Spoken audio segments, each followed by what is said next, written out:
The expectations for rookies have evolved over the years. From the 1950s all the way to the late 90s, the usual expectations for rookies were to simply get their feet wet in the Cup Series and not expect much in terms of performance. That all changed with the arrival of Dale Earnhardt. In 1979, he won Rookie of the Year and followed that up with a championship in 1980. Outside of the Intimidator, only 2 other Rookie of the Year winners found immediate success in this era, the second being Dave Allison, who scored 2 wins in 1987, becoming the last rookie to win in the Cup Series for quite some time, and followed that up with an even better season in '88. The third was Jeff Gordon, who in 1993 didn't score a win but showed enough speed and poise to score a few poles and win Rookie of the Year by a landslide. He followed that up with winning the Brickyard and Coke 600 the following season, but it wasn't until Tony Stewart in 1999 changed everything. The Rushville Rocket not only broke the winless rookie drought, but also put together the greatest rookie season in NASCAR history. 3 wins and a 4th place points finish have not been topped in a rookie season since. Tony followed that up with 6 wins in his second season. From this point on, the expectations for Rookie of the Year winners were to immediately go out and find success in their sophomore season. But the turn of the new millennium saw a trend that would take place immediately after Matt Kenseth. Matt Kenseth beat out Dale Earnhardt Jr. for the 2000 Rookie of the Year battle, scoring a win in the 2000 Coca-Cola 600 as well as a 14th place points finish, and just happened to be way more consistent than Jr. was that season. Unfortunately, the curse of the Rookie of the Year Sophomore Slump would begin. 2001 saw Kenseth become one of the most disappointing drivers that season. Twice in trouble over here in turn 3. Flaming Kenseth slides, hits the wall. Boy, that's ugly. That birthday cake had way too many candles on. Look at all the smoke inside that car. Man, that's an oil fire. He's got the window net down. He wants out of there. Whoa, look at that. That's not a fuel fire. That is an oil fire. Looks like John Force going down the straightaway on a drag strip.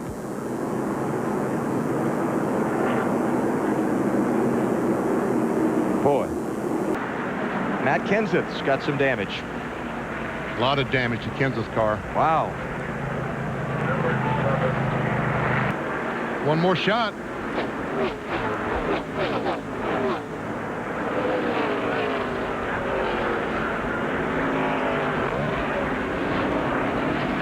Never see Kenseth. His contact was with the outside retaining wall. Yeah, there you go. Just lost it, didn't he? Yep, away. Just broke away from him. And that explains why the 12th place car collected the 23rd and on down. Oh, we've got a car. Ward Burton is spawned down into turn 1. That's Matt Kenseth. I'm sorry. Both black and yellow cars. Yep. Kenseth into the inside wall. And caution number 16 is out. What do we have to get to? Because we're running out of cars. 20's the record.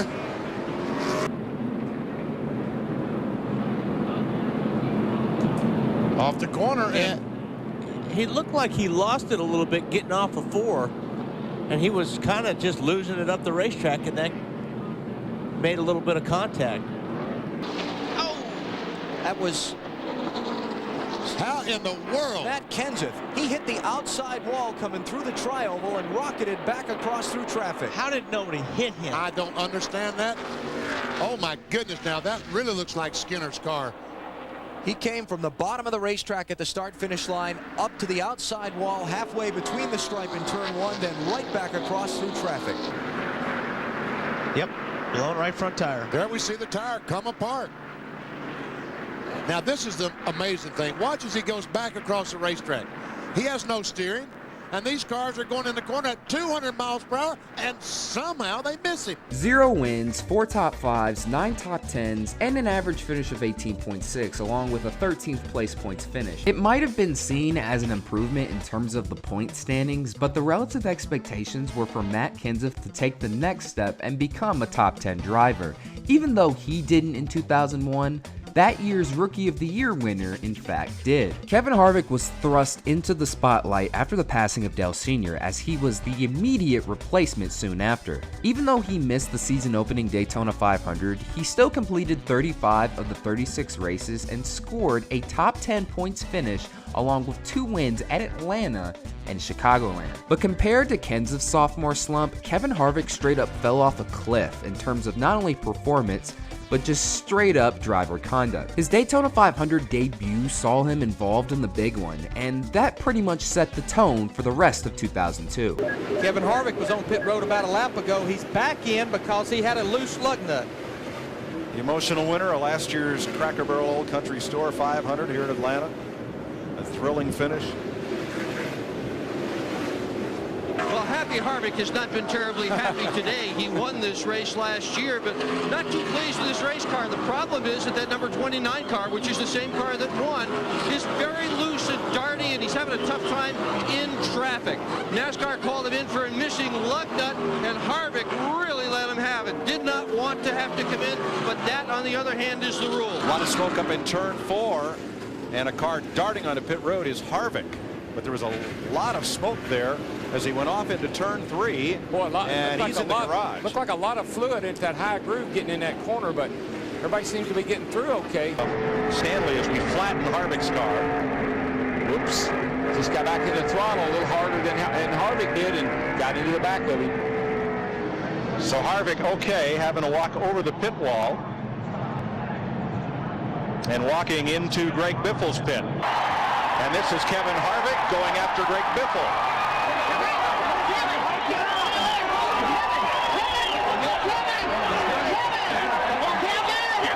Well, that's a shame, but you have seen how fenders and tempers can fly here at Bristol.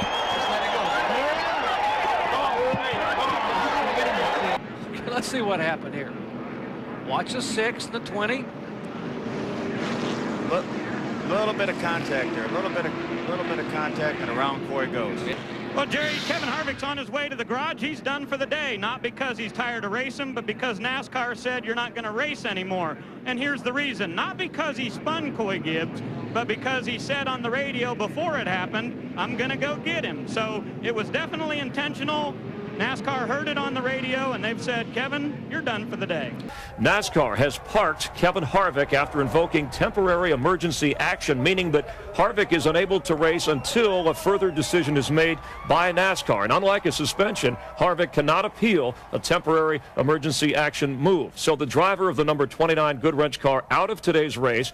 Remember, on Saturday during the truck race, Harvick, who was already on probation by NASCAR, intentionally bumped Coy Gibbs, knocking him from the race. It wasn't all doom and gloom. He did catch some redemption during the midpoint of the season, scoring a win at Chicagoland once again, but the overall performance was still down. 1 win, only 8 top 10s, and a 21st place points finish. We'd have to wait until 2005 to get our next sophomore slump in Kasey Kahne. We've already went over his rookie season in full detail, and the link to that video is down in the description below. Even though he had the most unluckiest rookie season in NASCAR history, it was still mighty impressive. 13 top 5s, 14 top 10s, and 5 runner-up finishes. And in 2 of his DNFs at Dover and the fall race at Charlotte, he was actually leading the race, but unfortunately bad luck came his way. As usual, the sophomore expectations were to take the next step, but unfortunately took like a dozen steps back, it seemed.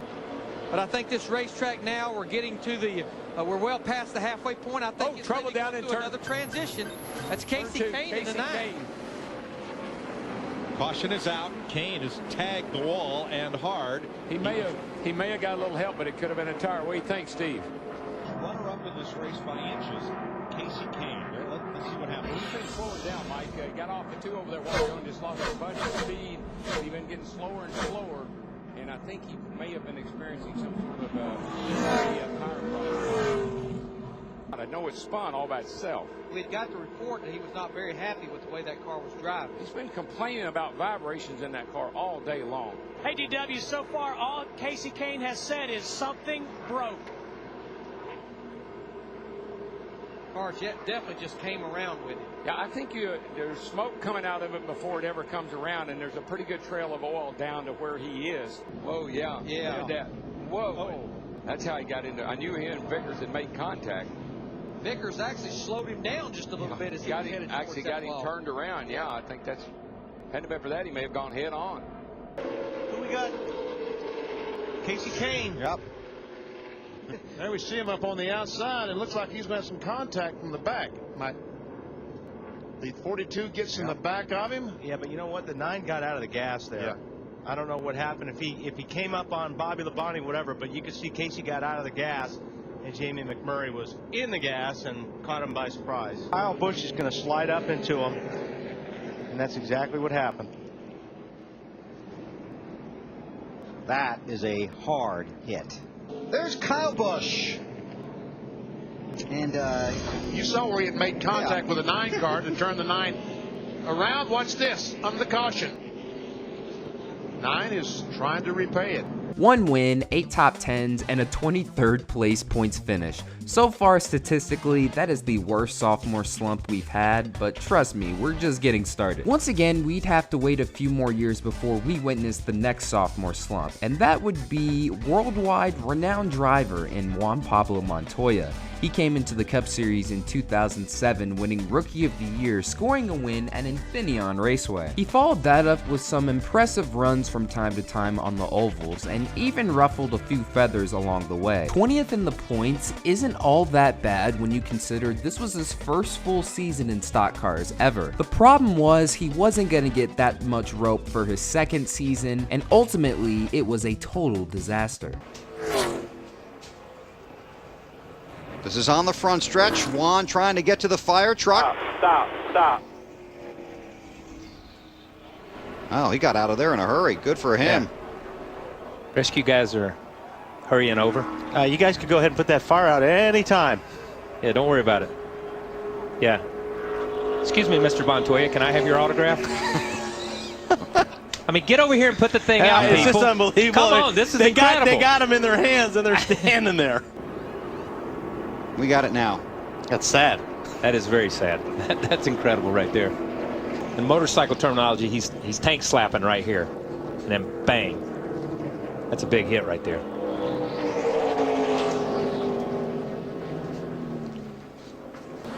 It's Juan Pablo Montoya and the 42.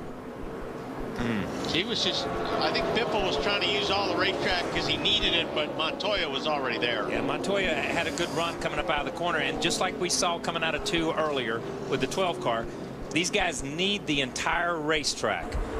So when they come off on the bottom, they let the car come all the way to the top, and you saw that Biffle just came up across the hood of the 42 car. Right rear, guys. They're coming. Just stay high. Give them a little room. And here's another tire blown out on the 42 car. Montoya. Caution is out. Caution. Caution is out. Just stay on the track here. Got more coming. I think that was a planned, scheduled deal, don't you? Absolutely. To get them back out and not have to pit under this caution. How about Kyle Busch, our points leader, dodging a bullet that happened right in front of Kyle and Jeff Burton. Here is Montoya in the pits. There's the damage to the right rear. Yeah, a lot more damage. You saw that, Andy. It's a lot more damage. That's huge right there. 42. Juan Pablo has hit the wall, I believe. You see sparks coming out of it. He's got in the fence. Looks like a right front tire may have gone down on this car. 50 laps to go, and then they will all come on and cut this 100-lap run in half. There is the damage on the right side of the Dodge. Yeah, he's done for a while. Yeah, that's a shame. He was having a good run. He was still on the lead lap until he had that problem there and got into the wall. This is what I tell you. Juan Pablo, what a shocker. Sets on the pole. But you know what, Juan? It doesn't really matter. Because if you sit on the course pole, there's no guarantee you're in the Bud shootout anyway. What the heck? You had shocks on that was wrong. NASCAR says that you have to go to 42nd. So you know what, Juan? So you missed out on the course pole. It really wasn't nothing there because you weren't guaranteed being in a shootout anyway. Yeah, but it would have got him a lot of headlines throughout this week at least. Got him more headlines. Got him more headlines anyway. So Juan Pablo goes from first to 42nd on the starting grid after a problem with the shock absorber. Juan Pablo Montoya's damaged car, which is wedged on pit road. Now the previous lap before the crash, Watch coming off of turn 2.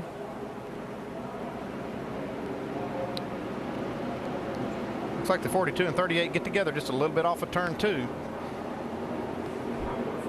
here's the next lap. Oh, wow. Looked like it could have been a little payback. I'd say he'll be in the truck after this race is that was over. a hard lick for Montoya, too. That's not where you want to be doing this. Wow. Too fast a racetrack to be doing that. 190 plus miles an hour. You can really get hurt here. That's not good.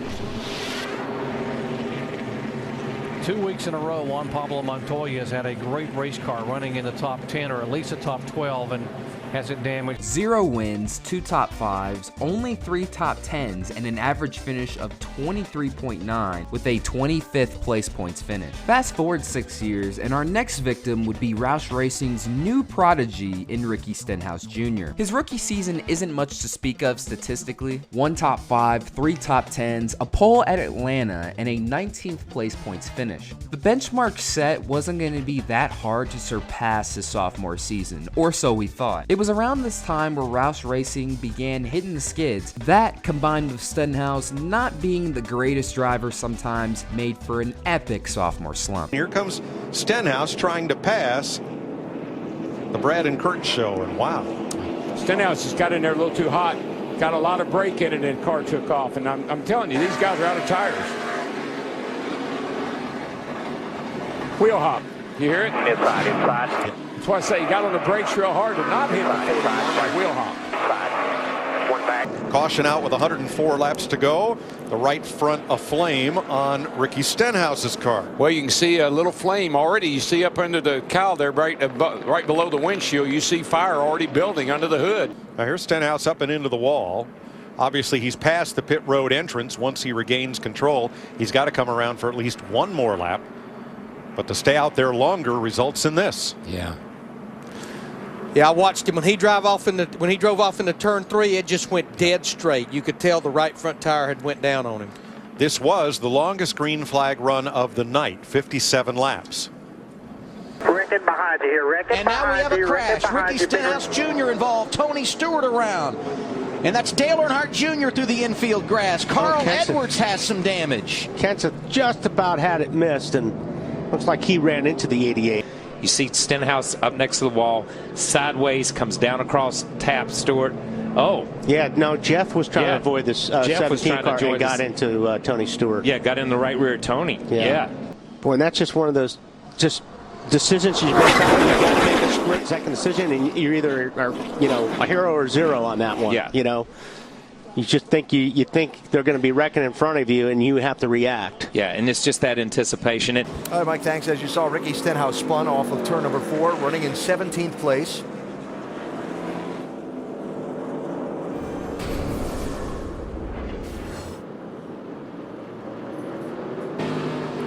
This is Dale Earnhardt Jr.'s view. Yeah, I think Ricky got a little help. Needs a little more of it there. Yeah. Well, that's a hard lick right there. We're done here. Narrowed that car up. Into the garage. Here was the first damage. That was Ricky trying to stay off Kyle Busch and then ended up where Carl Edwards was coming up. I interpret that. Yeah, you have a little bit more time with the left front because you still have some of the right front, but this is going to be hard. Oh, my. That's harder than Kurt Busch.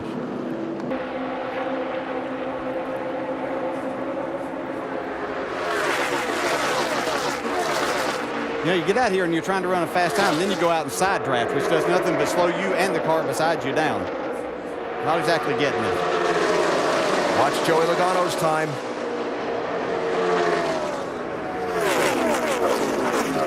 It looked like Logano was the quickest of that group in this session. All of those cars who were way down the owner's point standings or who had none, making the top 36 on time, bumped so many big names like Stewart, Hamlin, Larson, Harvick, Logano, Kyle Busch, and Jeff Gordon out of the top 36, that these are the 3 drivers who failed to qualify. 0 wins, 1 top 5, 5 top 10s, and an average finish of 22.4, along with a 27th place points finish. The 2014 season also saw the emergence of another rookie in Kyle Larson. Kyle Larson statistically blew Stenhouse's rookie stats out of the water. With 8 top 5s, 17 top 10s, and a pole, Chip Ganassi might have found his future Cup Series champion. Expected to take the next step, 2015 instead saw a major decline. I think that's Tony Stewart down below him. He's got cars on both sides of him. And then Kurt Busch got into Bain, and into the wall he went. Wow. And once Landon Castle gets sideways to the field, along with Kyle Larson and Greg Biffle, there's nowhere to go. No, and these guys have all told me that these cars in certain situations are really, really loose. In turn 1, it's going around Jeb. See the car, he loses it, trying to get back right. He's just driving. Hear him in the throttle, out of the throttle, back in the throttle. Never quit driving the race car. Even when he thought he was wrecked, he never quit driving it.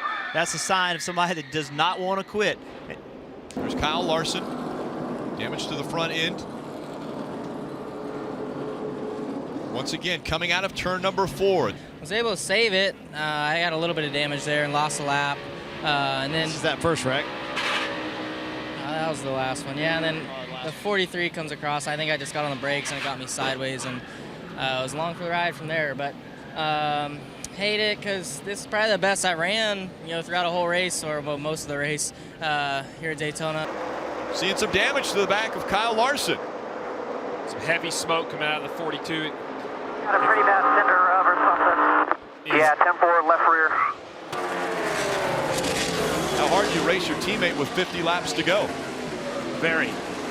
0 wins, 2 top 5s, 10 top 10s, and an average finish of 19.3 with a 19th place points finish. After Kyle Larson, for about 5 seasons, there didn't seem to be any sort of cases for the sophomore slump. Fast forward to 2020, and we have our final case in Daniel Hamrick. His situation is unfortunate because after winning Rookie of the Year, he was actually let go from his ride at RCR. 1 top 5, 2 top 10s, a pole, and a 25th place points finish aren't much to speak of statistically, and coming towards the end of 2019, while he was dominating in the rookie standings, was immediately announced he would be let go for the more talented Tyler Reddick. With no Cup rides available at this point in the season, 2020 saw Daniel Hamrick's sophomore slump take an interesting turn. The reason being is that the Rookie of the Year winner was demoted back to Xfinity for 2020. In 21 starts, Hamrick scored 7 top 5s and 12 top 10s, but it was marred by a ton of bad luck. Expected to get that first win with Junior Motorsports in 2020, as of this upload, Daniel Hamrick is still looking for that coveted very first NASCAR win. And once again, that'll do it for another video. Thank you guys so much for watching. This is Black Flags Matter. Catch you next time.